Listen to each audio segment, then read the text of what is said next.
Buenas tardes, nosotros somos Pablo Marcos y Rodrigo Acero y vamos a presentar la defensa de nuestro proyecto de investigación titulado Determinación de las propiedades físico-mecánicas de la madera de Pinus sylvestris y Populus peruroamericana mediante métodos no destructivos. Antes de nada, me gustaría y creo fundamental explicar un poco las características de estas dos maderas, así como sus usos hoy en día, para entender de una forma más fácil los estudios que hemos realizado.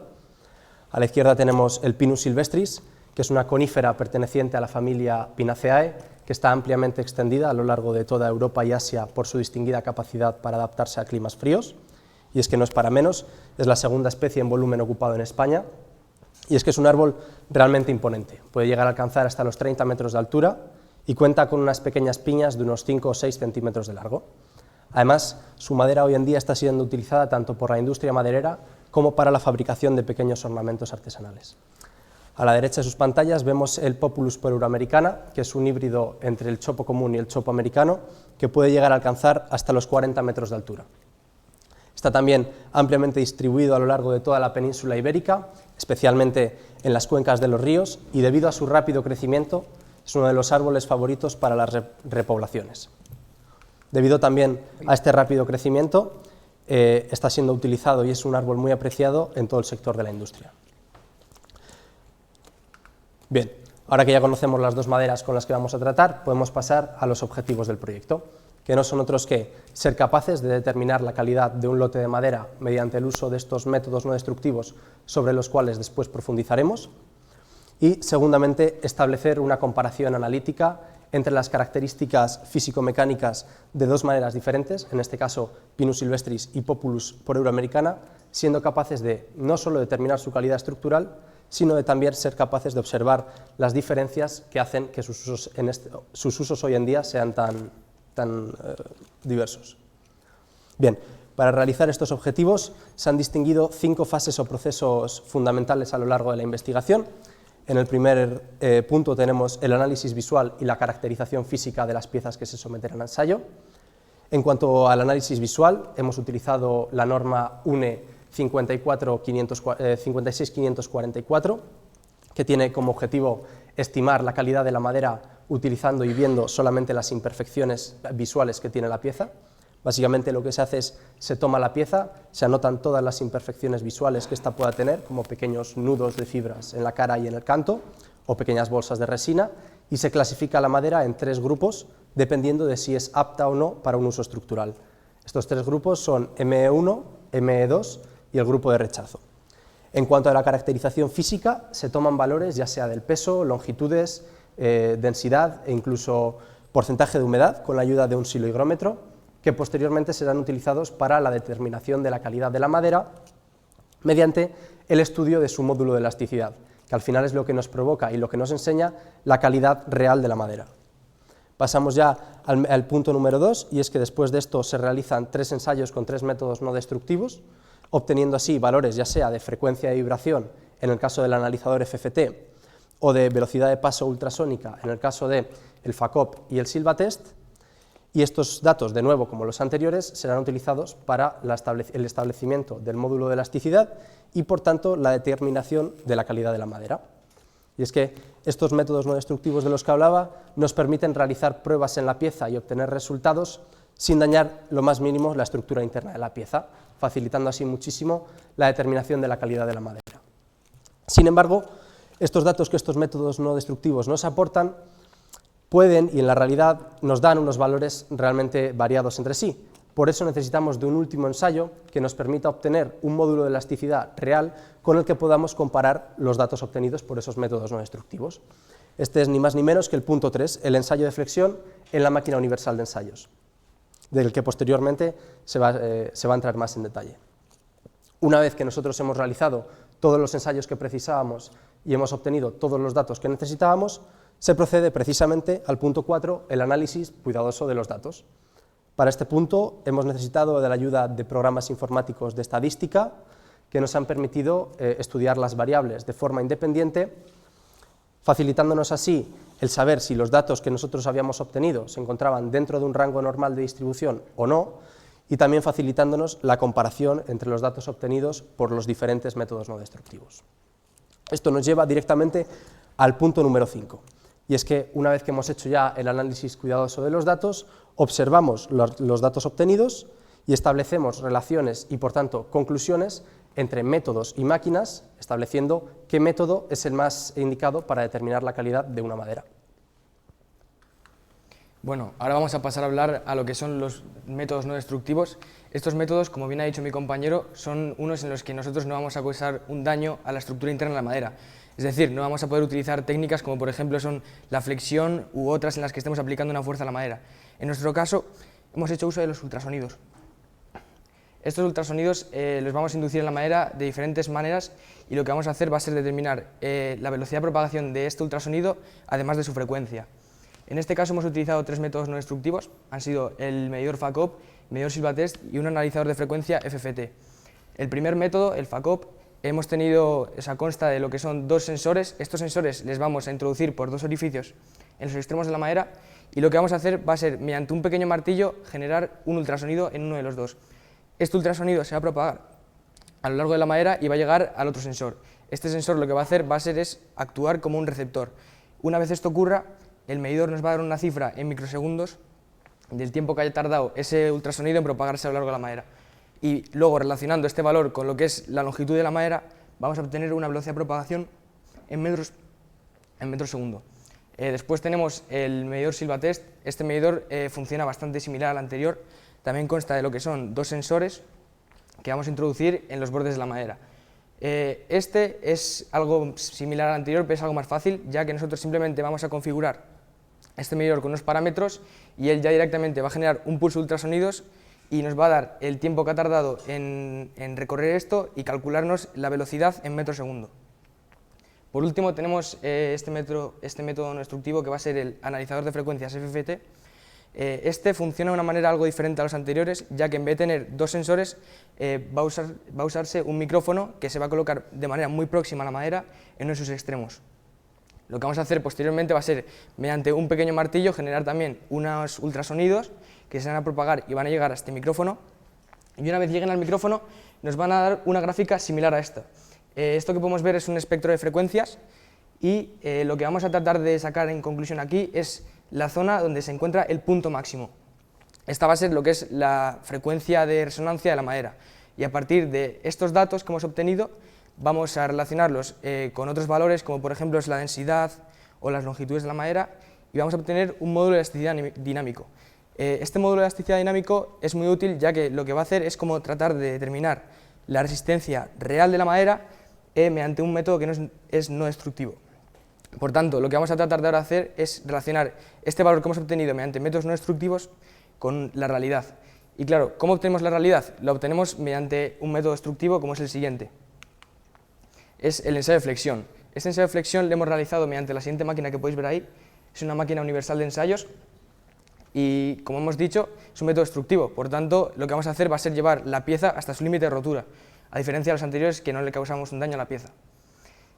También tiene un inconveniente este método, y es que, a diferencia del anterior, es algo más complejo y por tanto nos va a consumir un mayor tiempo a la hora de determinar lo que es los valores que vamos a obtener.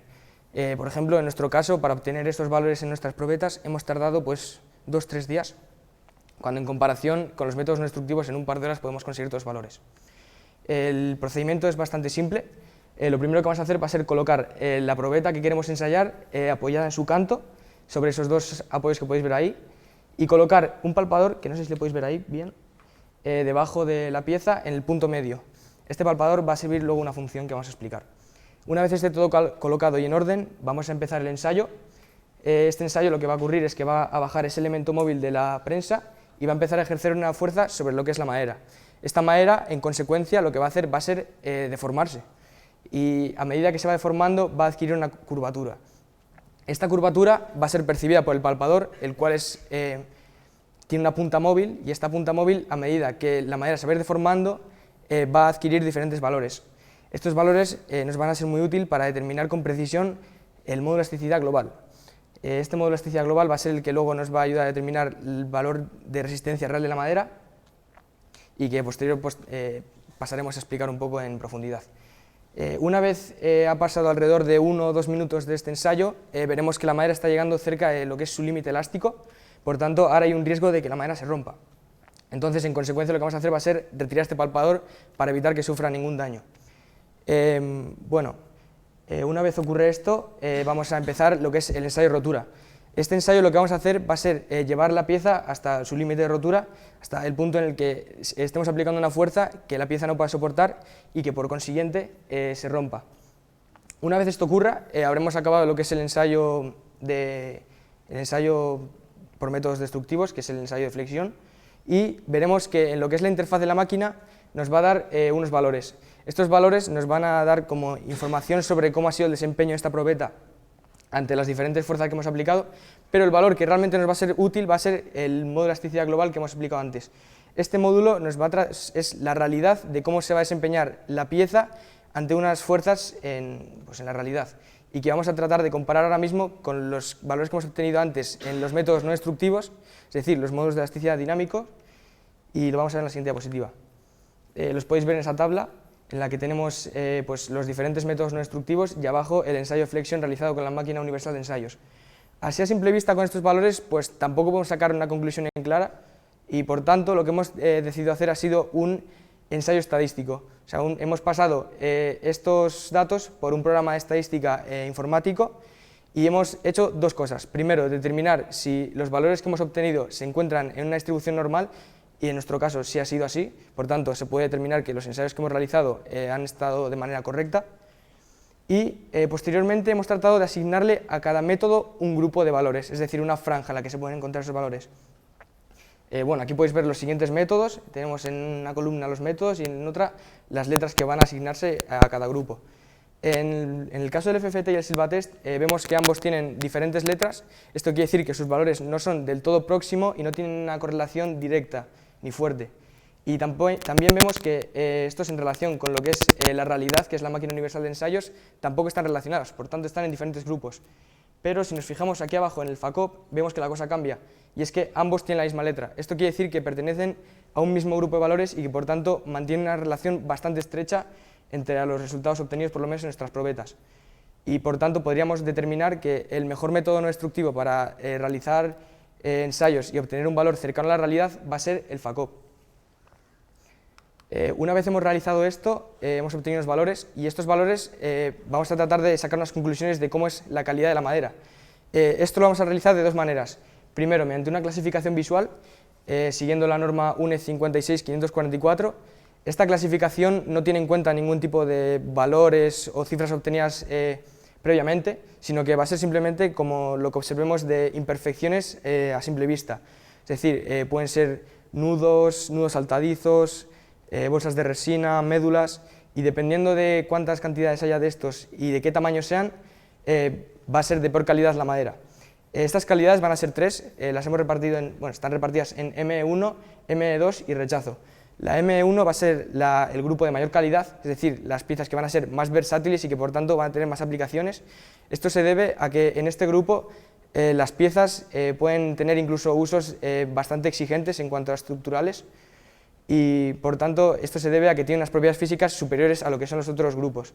Después tenemos el ME2, este grupo es algo inferior al anterior debido a que tiene alguna más imperfección y por tanto no va a tener el mismo desempeño físico, pero va a poder seguir siendo utilizado perfectamente en usos estructurales algo menos exigentes. Y ya por último tenemos el rechazo. Este grupo pues no se puede utilizar para nada lo que sea estructura debido a que supone un riesgo y puede hacer que la estructura quiebre. Y aunque esto no sea una aplicación de este grupo, podemos seguir utilizándole, por ejemplo, para muebles, decoración, suelos, exteriores, en usos en los que no tengamos que tener un desempeño físico potente. Bueno, como podéis ver aquí con los datos, estos datos ya nos dejan ver una correlación, y es que vemos que en lo que es el Pinus silvestris la mayoría de sus datos se agrupan cercanos al rechazo. Esto se debe a que es una madera, podríamos decir, sucia, en la que tiene muchas imperfecciones, como pueden ser nudos, y además estos son de gran tamaño. Por tanto, esto también perjudica a lo que son sus propiedades físicas y su calidad. Y después tenemos el Populus seramericana. Este vemos que es todo lo contrario, ya que pues, la mayoría de sus piezas se agrupan en lo que es las piezas de mayor calidad, con mayor desempeño, el M1, y esto podría ya darnos a ver que por lo menos nuestras probetas en las piezas de Populus seramericana son algo superiores a las que hemos obtenido en las de Pinus silvestris. Pero eso no solo queda ahí, sino que también tenemos otra clasificación por clases resistentes, siguiendo la norma UNE 338. Esta clasificación se realiza respecto a los valores obtenidos en el módulo de elasticidad global obtenido en el ensayo de flexión en la máquina universal de ensayos. Y, por ejemplo, en el caso del Pinus silvestris, sus valores estaban en la franja de los 8000, y esto se correlaciona con la clase C16. Y en el caso de la Populus poroamericana, sus valores están en la franja de los 9000 y por tanto es una clase C18. Y aquí volvemos a ver más de lo mismo, y es que el desempeño y las calidades de la clase resistente, o sea, de la madera de Populus poroamericana es algo superior a la de Pinus silvestris. Y bueno, ahora mi compañero va a pasar con un resumen de las conclusiones. Sí, como conclusiones de los resultados obtenidos en los ensayos, se ha detenido que tanto para el Populus poroamericana como para el Pinus silvestris, el analizador FACOP es el que nos muestra unos datos más cercanos a la realidad, mientras que, por ejemplo, métodos como el Silvatest sobreestiman enormemente la calidad de la madera. De esta forma, utilizando el FACOP para determinar la calidad de la madera, podríamos agilizar muchísimo el proceso, además de optar con los beneficios que estos métodos no destructivos nos ofrecen, ahorrando así no solamente tiempo, sino también dinero. Y finalmente nos gustaría agradecer enormemente tanto a nuestros tutores de la UBA, Milagros y Roberto, como a Trini, nuestra tutora en el centro, como también a la universidad y al instituto por la oportunidad brindada de estar aquí, y muchísimas gracias. ¿Alguna pregunta?